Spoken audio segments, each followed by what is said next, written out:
customize or personalize cycling kit using yung tinatawag nilang DTF.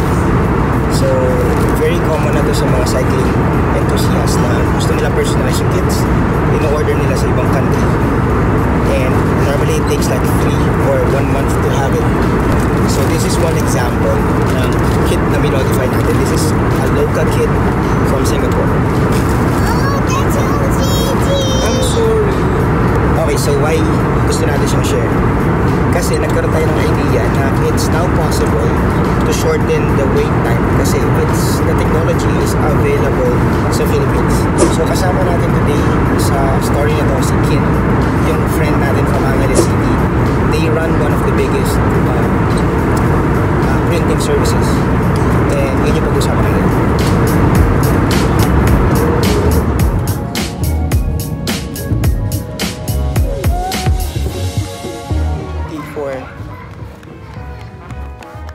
Maddie, you're back?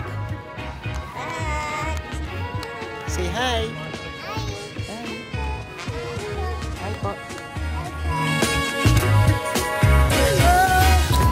Landed na tayo sa Singapore, pero before ko pakita sa inyo yung process na gusto ko i-share is i-define ko lang yung DTF kasi mamaya maririnig nyo yun over and over again para di kayo malito. DTF is direct to film. So basically yung material na nilalagay natin sa garment is called film. Yung technology na ginagawa natin ngayon is we print the design directly dun sa film na nilalagay sa garment. So that's DTF, okay? So let's go.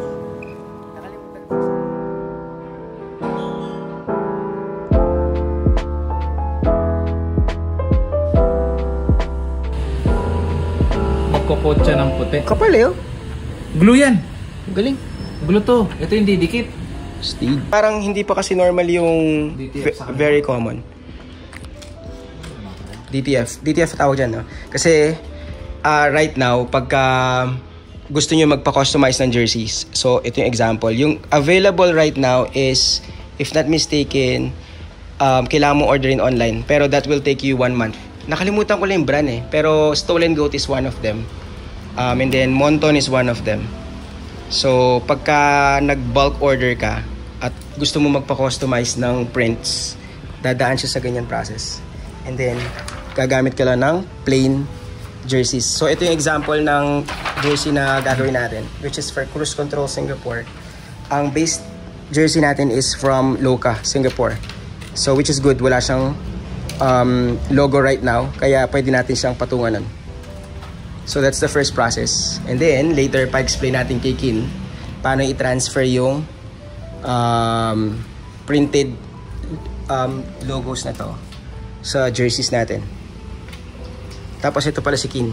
Si Kin yung tropa natin na isa sa mga maliwan sa pogi. Original na Kabalens Scooterista.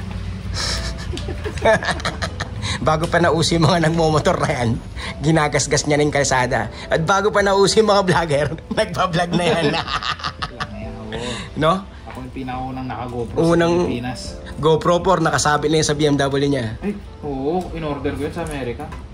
O, video ko na. Kinuuna mo no. Buhay pa yung mga vlog na yun. Hindi nagsasalita doon. Hindi lang siya nagsasalita. Pero, ito yung foundation ng mga GoPro na yun. Hindi lang niya tinuloy. Okay, so yung first batch kasi na gagawin niya is kailangan niya munang i-separate yung mga decals. And hindi decals ang tawag dyan eh. Printed direct to film. Direct to film. So yan yung tinatawag nilang DTF. And paano kasi yung process ng DTF? Parang control P lang, mag-print ka sa DTF printer. Tapos ito yung pinaka ano niya, base, yung film. Then siya mag-print. Then from there, mayroon lang siyang chemical sa likod. Para pag pinrest mo, magme-melt tong side na to. Didikit na siya sa fabric. Sa fabric? Yep. Ang ano kasi yung nito, comparing dati dun sa vinyl na ginagamit natin, nadadaan sa platter, yung mga butas na to, babakbakin mo lahat. Yan, yung butas ng R, butas ng R. Tapos yung excess, binabakbak lahat. Dito, pagka-print, ready to press na. cut na lang. Oo nga, naalala ko kasi pagka yung vinyl dati, kailangan bakbakin mo pag pangit blade mo, yun na yun. Oh, yeah. Dito sharp. Tsaka makukuha niya yung mga maliliit na letters. Tsaka patong-patong pwede. Kasi sa vinyl di mo to pwedeng gawin. Yung ganito kaliit, tsaka ganyan may patong red, papatong sa white, red papatong sa black, tapos papatong yung white. Hindi pwede sa vinyl yan. Sunog ang vinyl dyan. I think dati pwede mong gawin, ang problema is kakapal yung damit mo. Kasi layer siya na layer. Saka sumanipis to pag na-press. Ito yung kagandahan dyan eh. Ito yung mga hindi mo ma-achieve na size dati. Yung maliliit na to. Siguro nasa mga 5mm na font. Iyon yung mga normal na text na hindi mo ma-achieve dati. Ito, yung fading color, di mo pwedeng... Oo, solid color lang sa vinyl. Okay, so yun yung first step natin. Kailangan lang ito yung pre-process. So right after the DTF process, yung printing, i-separate lang siya doon sa bed. And then yung next process is yung papakita namin. Okay, retake. Nagago ako eh. Pakita ko lang yun, yung plain na jersey. Dana, taas tabingin, no? Ay, gulo na. Swerte. Ayun na. Yung first part, okay, yung second part ulit nung process natin is, ito na yung heat press. Pre-press. Ayan, para mag-flat. Ito yung jersey natin, yung plain na jersey from Monton. Tapos, ito yung mga ito yung first batch. So, sorry. ayan, i-align niya. Lagi tayo ng flash. Teka. Po sa aming Ayun, may flash. Workstation. Yan. Ganyan. So, ay, ganyan talaga? Nakaslant talaga yan. Hindi. Ibig sabihin, saan siya banda? Dito? Yan, gitna mo lang. Yan. Gitna? Sure, ganyan. Okay na yan? Okay na yan. Sure ka? Oo. So, nag-pre-press siya kanina, tapos alignment ng mga DTF na logo. And then, ipipress siya gamit yung heat press. Ilang seconds yan? Same? 10 seconds. 10 seconds. 5. Ano yung difference niyan sa normal na tela? Kasi di ba mas manipis yung jersey? So, maganda to, mas makapit. Mas makapit, no? Oo, mas pino. So, yun yung process niya. Manual pa din yung alignment niya. Kaya, it's very critical na yung gagawa ng kits nyo is experience para malaking factor yung skill sa alignment ng logo. Kasi once na-press mo yun, that's it. Pag nagkamali at kumubit yun, tulad nito, tingnan natin kung di gubit. Di yan. Ayan, no? So, na-press na siya. And then, after yan, ilang seconds bago mabunot? Cold, siya? Cold peel. So, yan muna natin siya dyan. Hindi siya pwedeng i-peel lang mainit. Baka sumama. Hindi pa siya, niya. Eto siya. Ayaw mo muna lumamig yung glue. Wala pala, may electric pan. Bali, naka-press na. So, mamaya tatanggalin natin yung film na to para makita natin yung final product niya. So, yung likod niya. Pakita ko lang yung likod niya. So, yun yung ito yung isang technology na gamit namin. High-tech yan. Kailangan yung electric fan nasa flooring talaga. Kasi iba yung hangin sa baba. Na-try mo na ba nag-peel na mainit pa siya? Nasira ba? Nabakbak. So, talagang magkaibang process. Ayun, tinatanggal niya. Ayan. Hindi pa pwede to. Pwede ba? Ibalik natin sa technology natin sa flooring. Ayan. Yun. Pag nasira yan, that's it na. That's it. Goodbye. Goodbye. Isang jersey lang tayo today. Okay. Ganyan siya. Pagka yun yung final product niya, para siyang goma. Tsaka mas manipis nga, no? No. Halos no feel.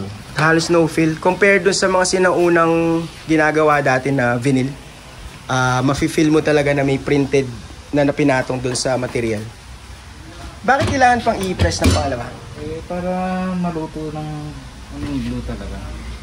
Yung mga nasa glue. In 5 seconds lang. If napansin nyo yung process ng pag-press, although mukha siyang madali pag pinipress, pero merong pressure yan. So, basically, kung madami kang pinipress, syempre mahirap din. Kaya bago nyo tawaran yung mga gumagawa ng ganito, mag-isip muna kayo. Dahil hindi madaling gawin yan. Okay. Okay, sa likod naman. Pakita ko lang yung likod.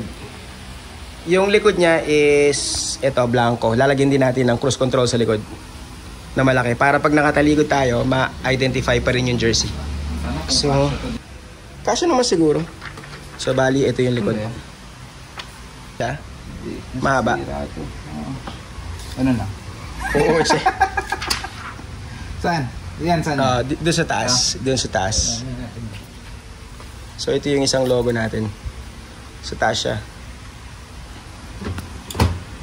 Pre-press ulit para pumantay yung surface niya. Tapos, i-align. Sakto yata ito. Yan. Ang disadvantage lang yan, isa sa kinonsider ko bago ko siya i-design, is, di ba nabanggit mo dati pag may zipper sa gitna? Okay? Sa likod, hindi kakayanin, no? Tunay na sugal. Ito yung sugal kasi meron siyang tahi doon, pero susubukan natin. No? Pantay naman, no?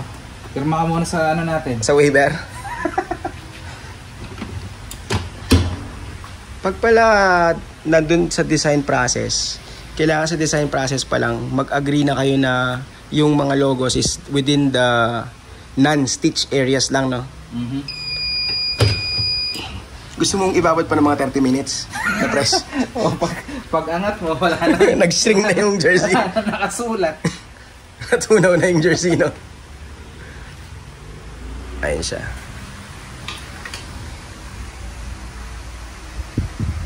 Okay. So, ito yung isang likod natin. Pa-press pa ito ng isa, hindi na? Hindi na. Yun na yan, no? Okay.